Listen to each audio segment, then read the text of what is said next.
Welcome to the Smart Influencer podcast. If you're tired of chasing algorithms, second guessing your strategy, or feeling like you're doing all the things without seeing the growth you want, you're in the right place. We're your hosts. I'm Christina, And I'm Corinne. and we're bloggers, business owners, systems nerds, and founders of the Smart Influencer. Between the two of us, we've built multiple six-figure brands, launched digital products, hosted live events, and coached creators who are ready to level up.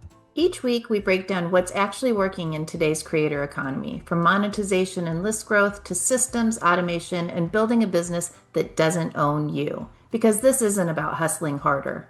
It's about building smarter. Let's get into it. So today you have Corinne and I. We are here to talk about something. I think this is the appropriate time now that we're in summer. If you had to just walk away from your business for, let's say, a full week, and I'm talking walking away, you're not checking your email, you're not checking stats, you're not checking Slack, what would This happen? is giving me heart I know, palpitations. What would happen to your business? Are you able to do that? I've seen a lot of chatter about this in the Facebook groups, like Yeah. how people are actually able to do this.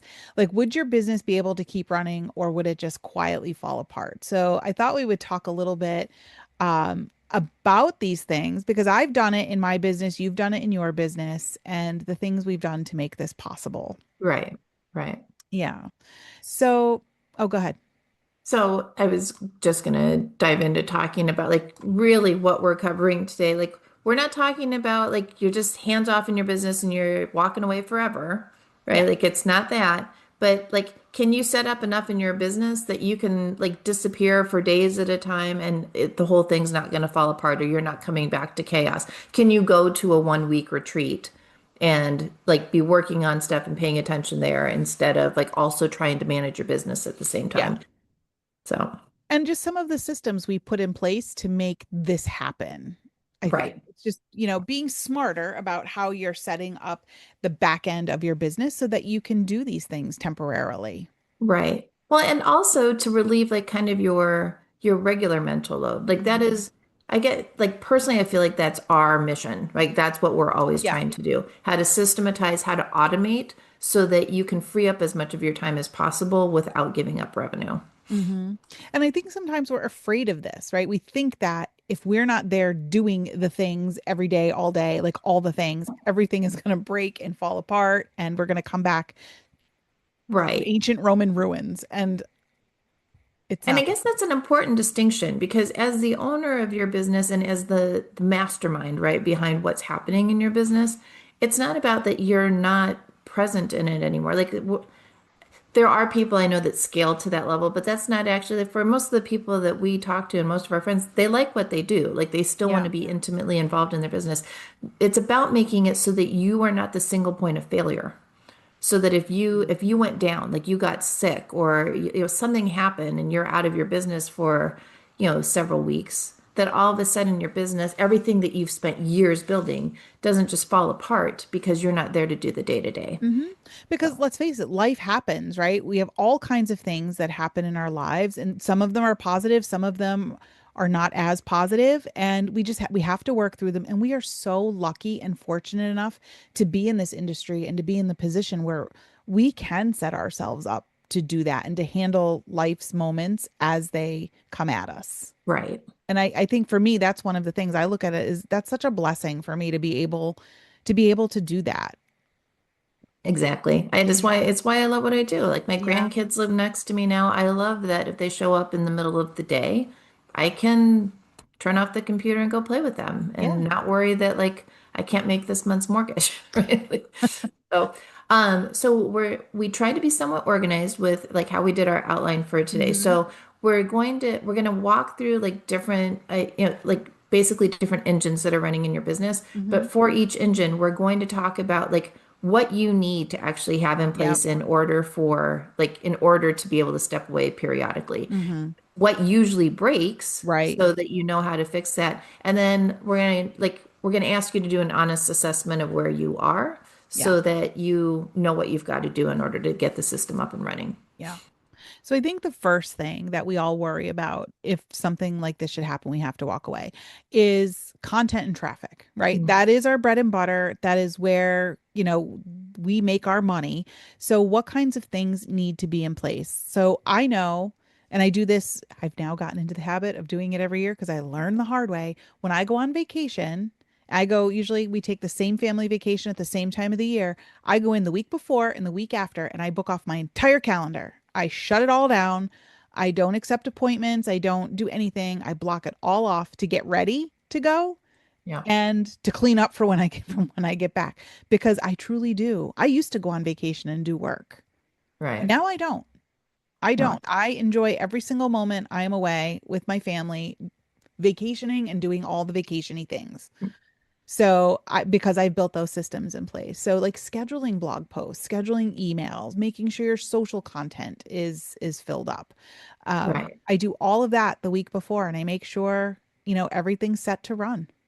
Right. And in terms of just overall strategy, this means like I do printables, so I have a lot of like seasonal types of printables, but like making sure I've got evergreen content that Mhm. can be going out so that if I'm not there to, be changing the calendar or changing the main page or whatever needs to happen to change with the season, we've got still content Yeah. that's going to be sending traffic that's, going to be relevant to readers. Mhm.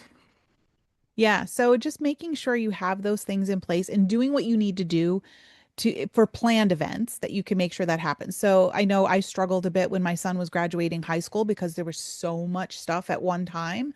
I just had to just take the time and get myself scheduled out so I didn't have to feel bad about walking away and doing all those senior moments that I could, actively participate in at all the random times of day that they schedule them. Right. So let's talk about so we've talked before. We're not doing brain surgery here. We're not like in the business of saving lives. Most of us really that's not what our sites are about. It's not what we do. So like the worst thing that's going to happen if you just don't have a system in place for this is you're not going to put out content, right? Like if something Right. happens and you're down for a week, you're not putting out content. Um and depending on if you've done this everywhere, you don't have content going anywhere. You don't have new blog content, you don't have Yeah. emails, you don't have social media. So like worst case scenario, what will happen? The algorithms might Uh-huh. punish you, Yeah. right? Like because they like consistency. Yeah. So, and if you've got readers that are, used to getting something, right? Like anytime I've neglected to send an email, like my revenue for the week is down substantially because email is my best conversion, Hmm. vehicle. So, like you're going to lose possibly traffic and possibly for a while, and you're going to lose a little bit of money. It's not going to sink your business overnight if you take a few days off, but that's what's going to break, right? Like Hmm. so that's why we want to have a system for it. Yeah. One of our good friends, Kylie, actually has this, and I'm sure I'm paraphrasing how she does it. But in my brain, this is how I've interpolated and extrapolated what she's doing and interpreted it. She takes evergreen content that she's creating or updating, and she tries to get like one post ahead each week so that she can schedule that out and just have it. So, if, God forbid, something were to happen and she had to walk away, it's not going to be completely crickets, that there Right. is something, at least one, going out each week. So, Right. that may be a system you want to put in place. And if you're planning for this, you know, it's always great to have a plan in place. Hopefully you don't need it, but if you do, this is already in place and each week you're Right. one post ahead. You just look at it that way. But it Right. could be a good strategy to kind of get in place for yourself. Right. Like, and to have, like, I know everyone's buffer is a little bit different. Like, I know there are people, and we've had a couple guests that will plan an entire year or an entire Yeah, quarter I at cannot a do that. time and create all that content. We have several people in a few of our masterminds that are always 1 month ahead. Hmm. They schedule the next month.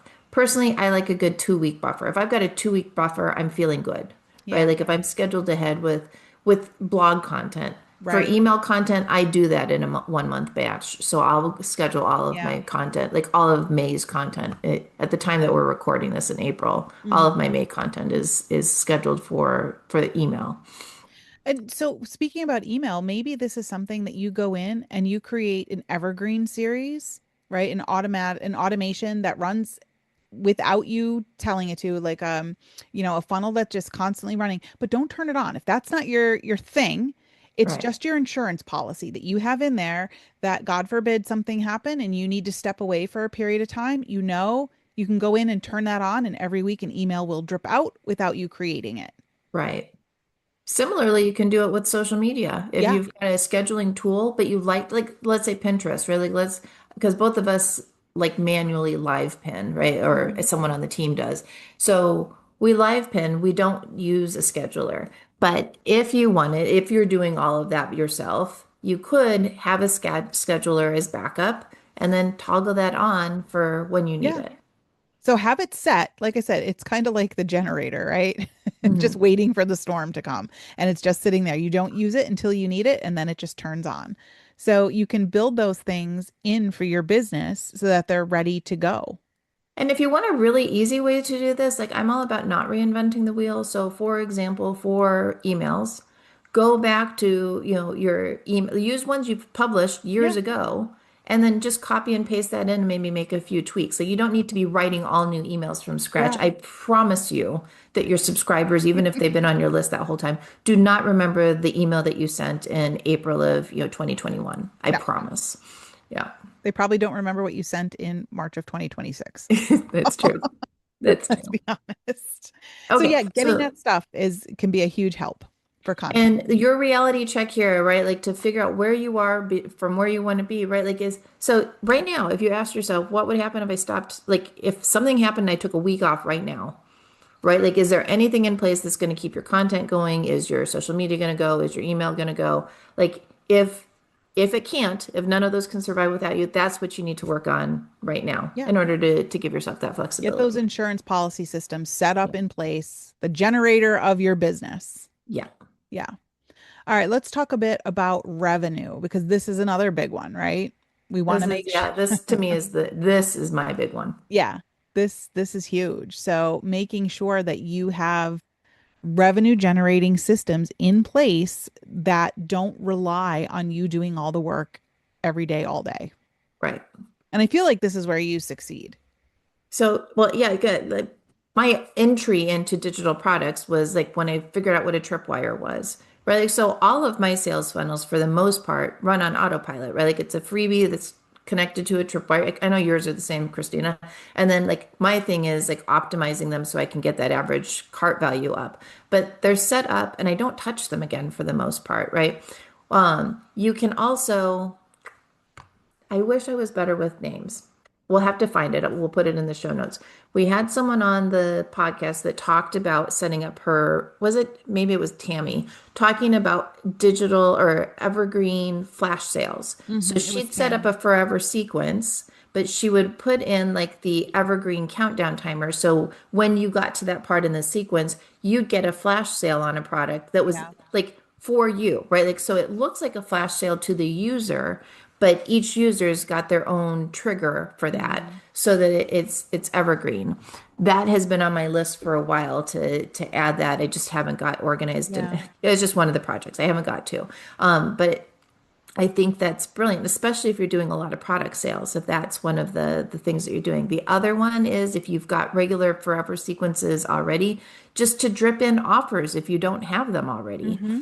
Or like just be making more money from them. And it doesn't have to, if you're not a digital product person, dripping in affiliate offers Yeah. so that you're making money from that. Because I hear all the time, like the number of people that tell me they don't do Kit because it's too expensive.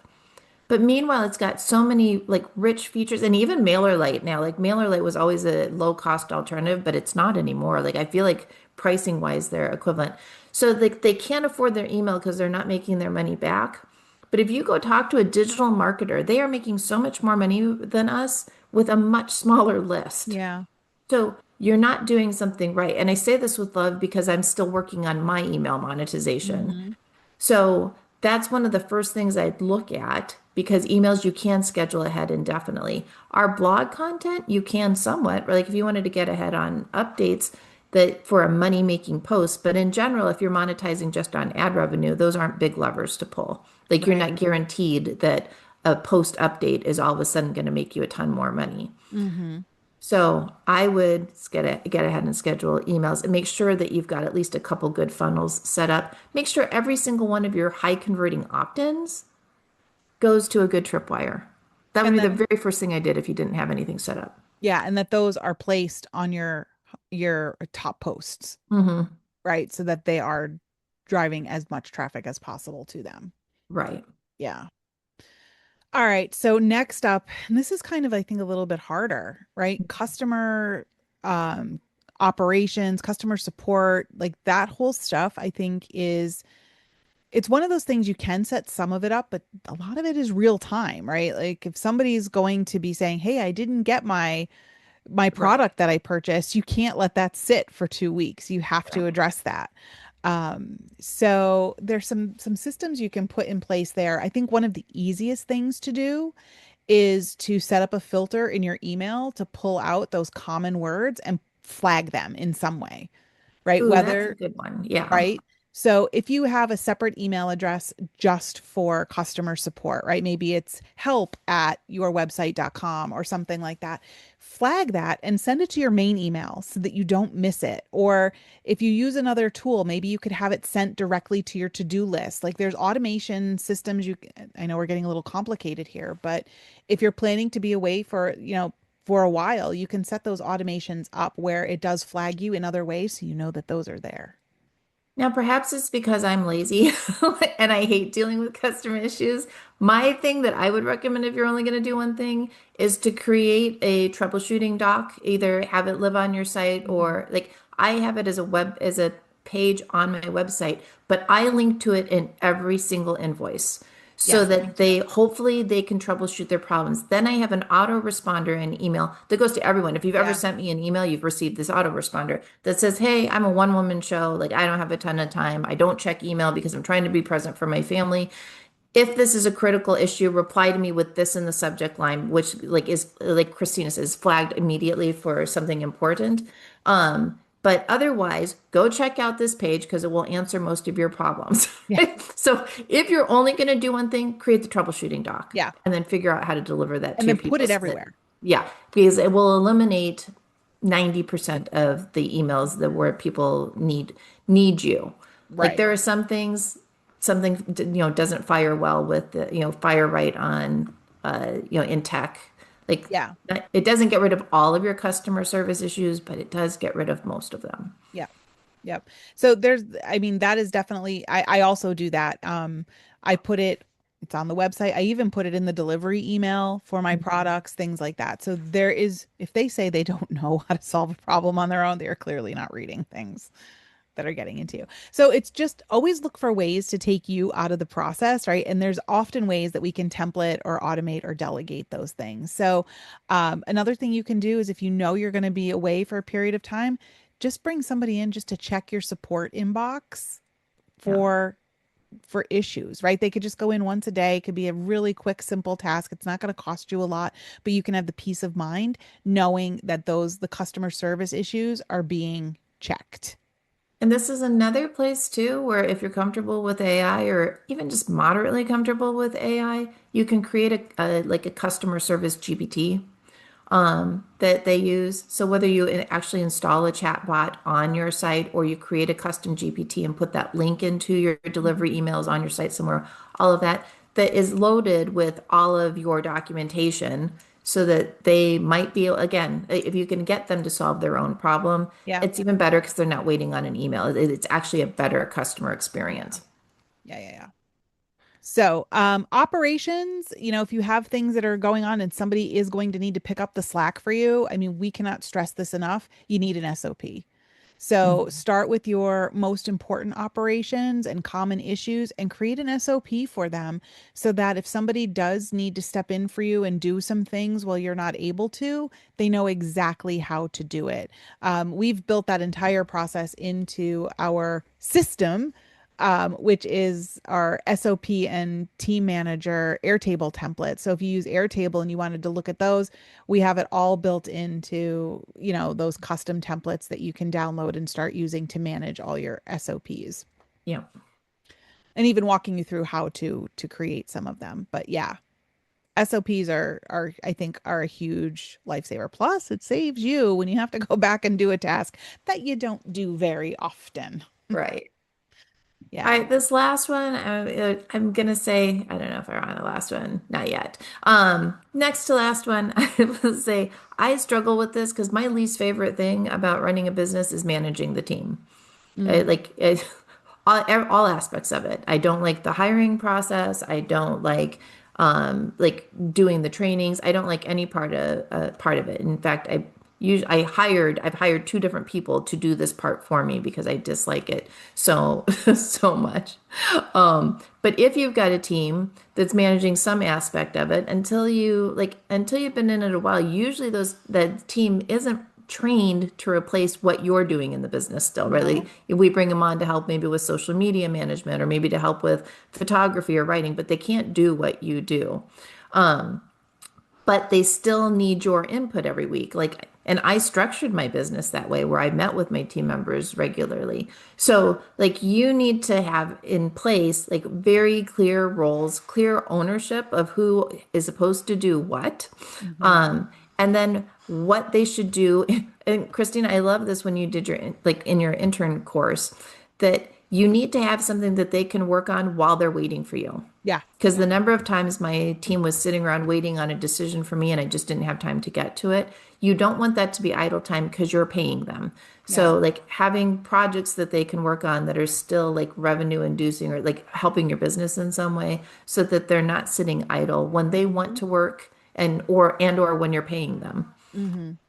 Yeah, for sure. That is definitely something I do with my interns. I usually try to give them two tasks.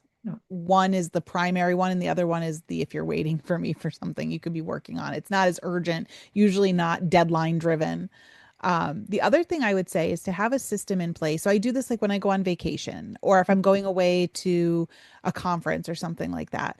I send out a Slack to my team. I let them know this, I'm going to be away. I usually always say that I have limited to no access to Wi-Fi just to set that expectation so Right. that people aren't thinking I'm going to be checking messages all day.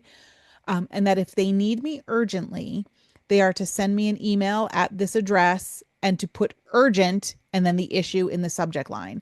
Because if I don't see that, then I know it's not urgent. But if it Right. is truly urgent and I see that email, I know it needs me to look at it immediately.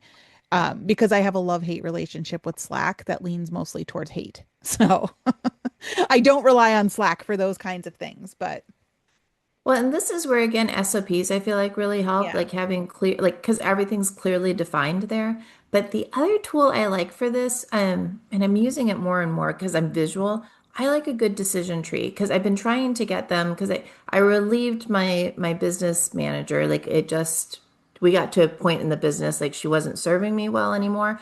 And when I let her go, I realized like the team had a lot of things they had been going to her for that I didn't feel like they needed to. Like they could have made the decision, they just didn't have the framework, right? Like the Right. decision making framework because this other person had been making the decision for them. So like making decision trees, right? Like so if you get to this point in the process, ask yourself this or this, and this is the path that you take. So I'm a big fan of decision trees so that again, they can do it. And this works better if you've had people with you for a while. Like I wouldn't do this with a new employee, but so that you can give them some of the responsibility, Hmm. some of the decision making authority, so that you don't get bothered with Yeah. things that really don't need your brain. Yeah. And if you do have to, if you have team members and you do have to appoint somebody as an interim go-to, you just know it can be an interim thing. This is not like a permanent, like I will tell my team if I'm going to be away for an extended period that if you have any issues that need immediately to be immediately addressed, go to so and so, and then they can escalate it for me. So it's from there. It's like one of those things. It's a temporary thing, but it solves the problem in the moment. Uh, Right. but but yeah, you don't have to be there all the time to do everything. So the next one is really my favorite part of this whole thing. And it's kind of I'm always looking at building this in every day in my business. I'm always trying to plan for me to not be there.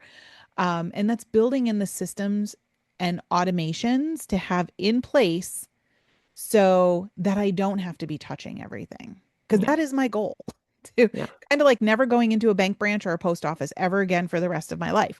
I'm always trying to remove myself from the process. Yeah. And that comes with building strong systems and automations and getting that set up in place in your business. So, you were talking about the thing you don't like the most about team members is the hiring, the onboarding, the training. Mhm. And I'm like, yeah, I have a system in place. I don't touch Yeah. any of that. It is so automated that I'm just like, yeah, fill out the form, just do what the email says, and you will get the next step. The problem I have with that, and we probably need a whole other episode, or I just need to hire you as my consultant on this. The problem with a lot of our, like, it's the training documents, right? Because most of the, like, I probably change how we do things, I'd say monthly, right? Like Mhm. our pin tra strategy changes. Like, I don't, and I'm not disciplined enough, and I don't also have the brain capacity to hold the six different places where I need to go make that change. That's where Yeah. I fall apart on the onboarding. So I feel like it would be great if it was just like made it once and it sets like those are the systems I have in Yeah. place where I create it once and then it just runs forever. But it's that stuff, the stuff that needs to stay updated. And I don't have a great system for that. So we It don't need does. to talk about it here, but that is the piece I need Yeah. your And it help does with. come down to understanding how your business works and where those systems are and Right. what you can automate.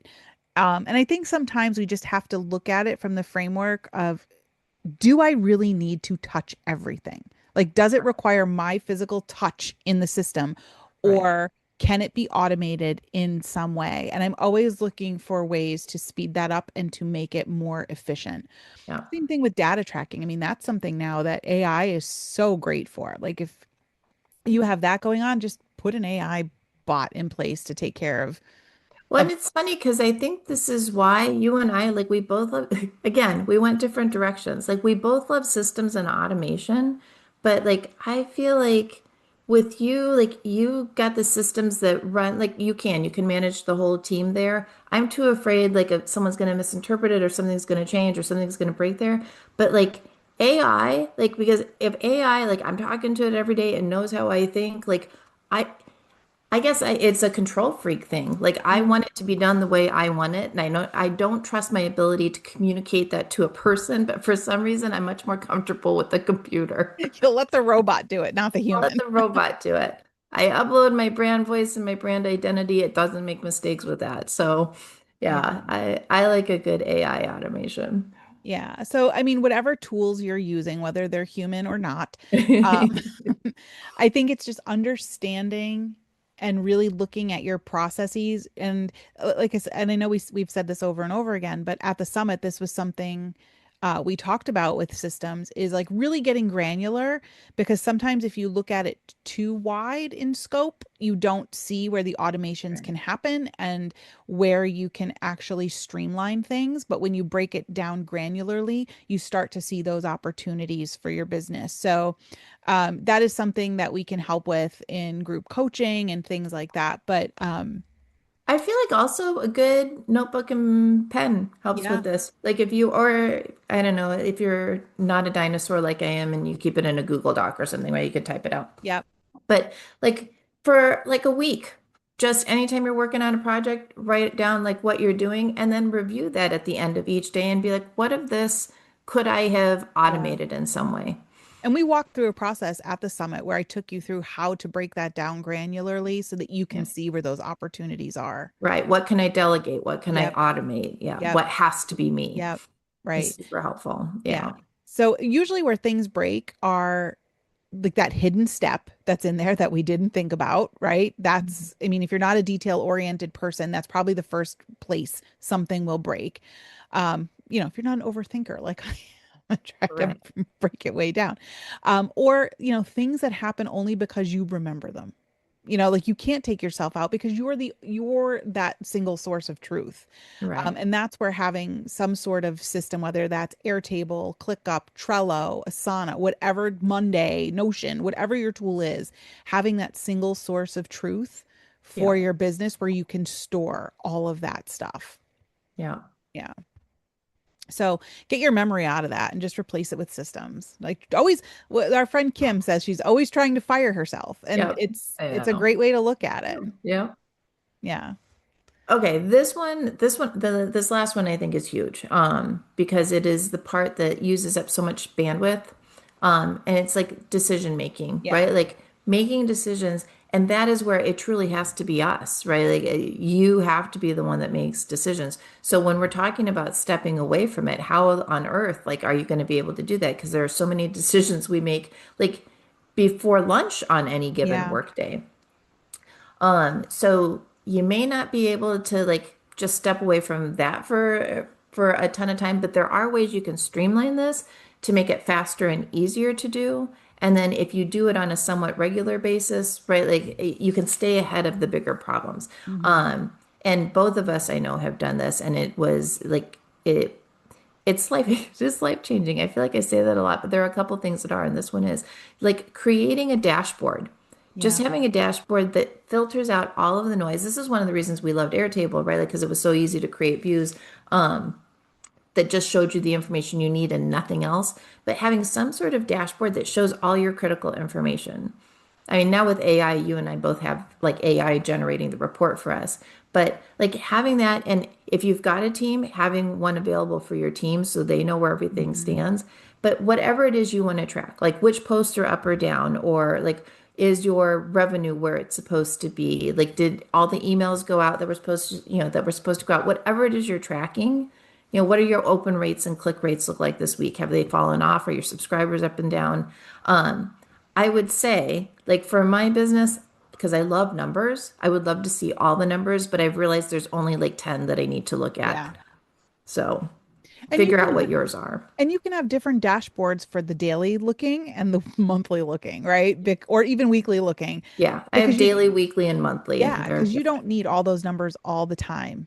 Right. And sometimes when you get it thrown at you like you get too much information thrown at you, it causes you to be like, too much. I don't Right. want to see this. And then you start shutting down. So knowing what's important at what time, I think really, really helps. But Yeah. just being able where you can go in and look at a glance and see a couple of quick things so that if you do have to step away, you can make those decisions um, or some decisions, without a ton of extra brain power.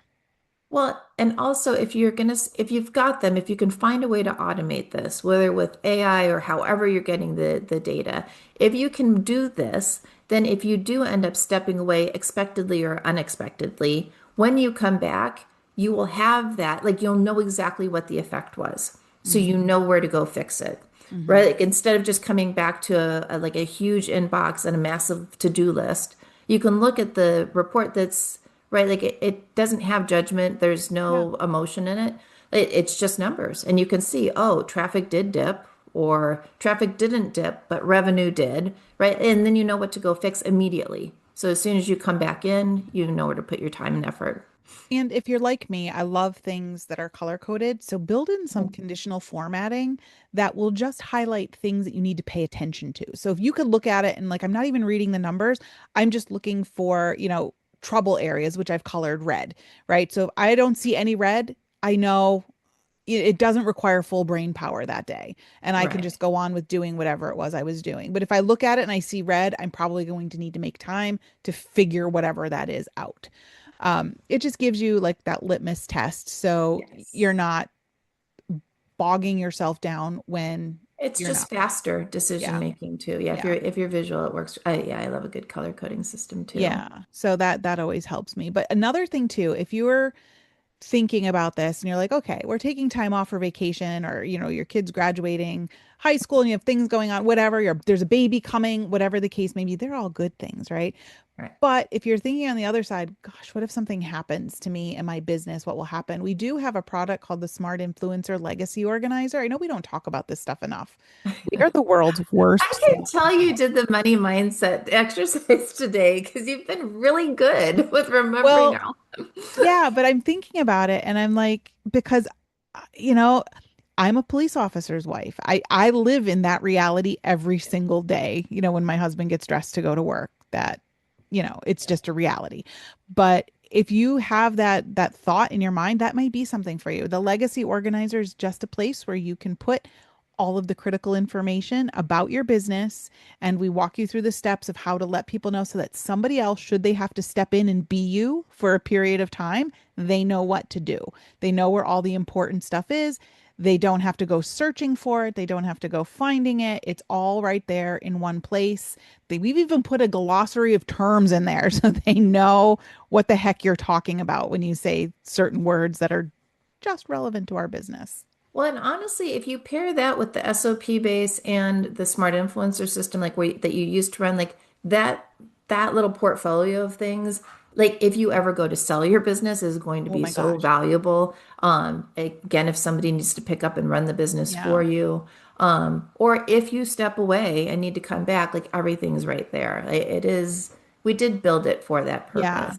And the other purpose of the legacy organizer is God forbid there be a natural disaster and you need access to your documentation and things like that. It's all right there. And I always give the story like when my dad's business burnt to the ground, and this was like back in the 90s and everything was in the business and he lost like all that important paperwork, and it took forever to track that stuff down. So in here, you have it all in one spot that you can access from any device. Okay, so where we are now, like those are all the different things that we think are like areas where you might have you might have a problem trying to step away, like if you don't have those things locked down. So, like for each of those things, like if you go back and re-listen or you've made notes on this, like ask yourself these things, like if I disappeared for a few days now or a week, right? Like what's going to keep running, what's going to slow down, and what's going to break completely.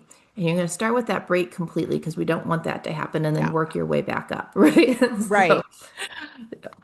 And I think it's important to know that at this point, you don't need a fully automated empire, right? right, It's great when you can have automations in place and we talk about different things that we have. You don't have to have that, but you just need less things that depend on you.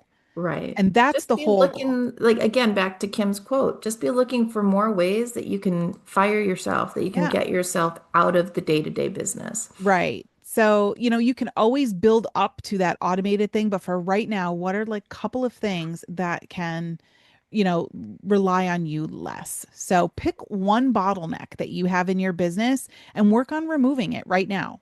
Like, Or doc, document one process, like yeah, one thing you do, just document the steps. or automate something, just one thing, like one repeating task that you have, set up an automation somewhere so that you can remove yourself from that situation. And you're going to start to feel excited. Like sometimes, like once you do one, you're like, oh, that was cool.